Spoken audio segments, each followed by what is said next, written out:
हुकूमत के सामने सच्चाई को बयान करना, उनको बताना कि ये हम सोच है, ये तकलीफ हमको हो रही है। मेरे अजीज दोस्तों और बुजुर्गों, मैं आपसे अपील कर रहा हूं कि चाहे सीमांचल हो या भारत हो, अपनी मस्जिदों को आबाद रखो। याद रखो, अपनी मस्जिदों को आबाद रखो। अपनी मस्जिदों को हमको हुक्म दिया गया, अल्लाह ने हमसे कहा गया कि अल्लाह के घर को वही लोग आबाद रखते हैं जो ईमान वाले हैं, जो किसी से नहीं डरते सिवाय अल्लाह के और जो आखिरत पर भरोसा करते हैं। तो अपनी मस्जिदों को आबाद रखो, चाहे तुम किसी मसलक के हो, मस्जिद तो अल्लाह की है ना।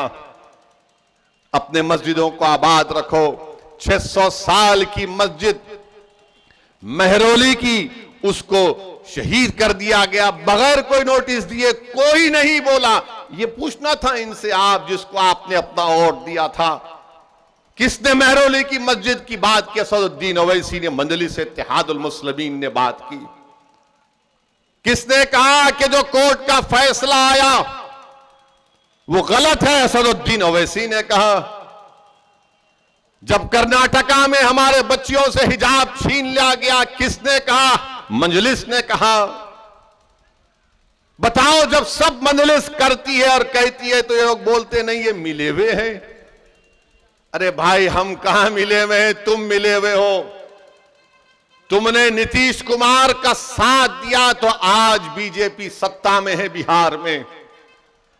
मैंने नीतीश कुमार को मुख्यमंत्री नहीं बनाया, तेजस्वी और लालू ने बनाया, और आज नीतीश कुमार मोदी के गोद में बैठकर चाय पी रहे हैं। बताइए, इसका जिम्मेदार कौन है? कभी आप सोचो कि आपने वोट दिया था इनको। गठबंधन गठबंधन, मैंने आपसे कहा था कि देखो नीतीश कुमार, ये लोग बीजेपी को एक दिन सत्ता में लेकर आएंगे। मैं बार बार आपसे कहता रहा, मगर आपके दिलो दिमाग पर गठबंधन का एक जादू छाया हुआ था। नहीं ओवैसी साहब, गठबंधन, मैंने कहा यह गठबंधन नहीं है, यह दोबारा सत्ता दे देगा बिहार में आरएसएस को, बीजेपी को। बताओ अब कौन जिम्मेदार है? मेरी शिकायत आपसे है, मेरी शिकायत तेजस्वी नीतीश मोदी से नहीं है। मैं आपको अपना समझकर, अपना बेटा समझकर, अपना भाई समझकर, अगर मैं गलत कह रहा हूं तो मुझे माफ कर दो। मैं आपसे शिकायत करने आया हूं। मैं कहां पर शिकायत करूंगा? मैं किसके सामने जाकर अपनी बात को करूंगा? मैं तो तुम्हारे घर पे आऊंगा ना। तुम्हारा घर मेरा घर है, तुम्हारा घर अकेला तुम्हारा घर नहीं है। इसलिए मैं बड़े फक्र से कहता हूं कि सीमांचल का हर घर असदुद्दीन ओवैसी का घर है। सीमांचल के हर नौजवानों के ख्वाब को पूरा करना अख्तरुल ईमान और हमारी जिम्मेदारी है। इसीलिए मैं अपनी शिकायत तुम्हारे सामने रख रहा हूं। सोचो मेरी इन बातों को। अगर इसमें सच्चाई है तो हमारा साथ दो, अगर तुम समझते हो ये झूठ बोल रहा है तो ठीक है। मैं जो कुछ कह रहा हूं मेरा रब जानता है कि मेरी नीयत क्या है। अरे हम इलेक्शन लड़ते हैं तो वोट काटने के लिए लड़ते हैं। आज आपने देखा, आज मीडिया वाले हमको बता रहे थे, हमारे दोस्त, कि लालू यादव ने कहा कि अभी भी हमारे दरवाजे नीतीशवा के लिए खुले हुए हैं। लालू ने कहा कि नीतीश के लिए हमारे दरवाजे खुले। लालू जी, पूरा घर ही दे दीजिए, नीतीश को बचा क्या है अब? हमारे घर के, आपका घर कहां रहा लालू जी? आप तो पूरा घर दे दिए। उस घर में अब नीतीश और मोदी बैठकर चाय पी रहे हैं। नहीं, नीतीश के लिए हमारे दरवाजे खुले हैं। अख्तरुल ईमान के लिए घर के दरवाजे बंद हैं, क्योंकि अख्तरुल ईमान सच्चाई को बयान करता है। आप बताइए किस तरह आपके वोट का गलत इस्तेमाल किया गया। अगर मजलिस इत्तेहादुल मुस्लिमीन के बिहार के विधानसभा में 5 की जगह अगर 12 विधायक जीत कर जाते तो मोदी हुकूमत नहीं करता बिहार में। अब के बार वो गलती मत करिए, 10 से 12 विधायक हमारे कामयाब करिए। पल्ला आपके साथ होगा। आप जिसको बोलेंगे वो मुख्यमंत्री रहेगा, जिसको आप बनाना चाहेंगे वो बनाएगा। मगर आपने बरसों इनका साथ दिया। अरे कितने साल, कितने 12-14 साल राजद की सरकार अख्तर भाई 15 साल 15 साल और नीतीश कुमार पलटू मास्टर, इनके कितने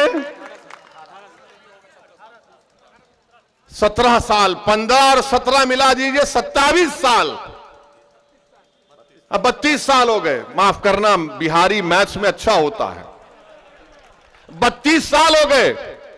32 साल में तो दो नस्ल तैयार हो जाती है और बिहार में तो बच्चे जल्दी पैदा हो जाते हैं।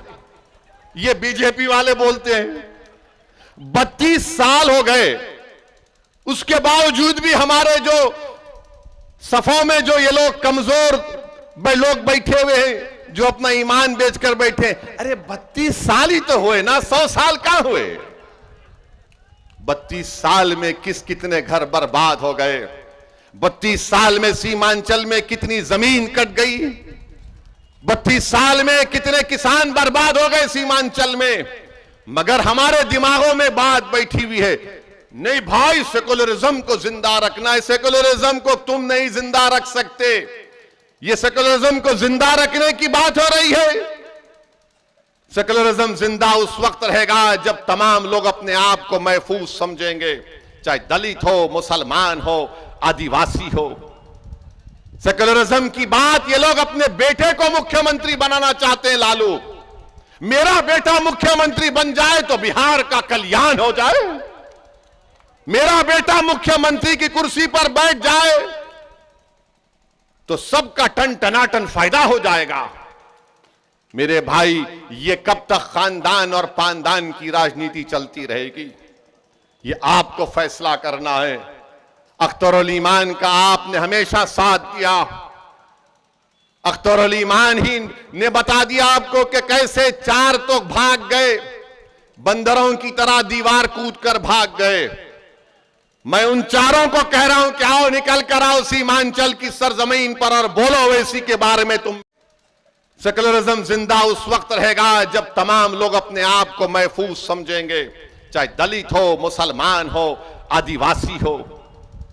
सेकुलरिज्म की बात ये लोग अपने बेटे को मुख्यमंत्री बनाना चाहते हैं। लालू, मेरा बेटा मुख्यमंत्री बन जाए तो बिहार का कल्याण हो जाए, मेरा बेटा मुख्यमंत्री की कुर्सी पर बैठ जाए तो सबका टन टनाटन फायदा हो जाएगा।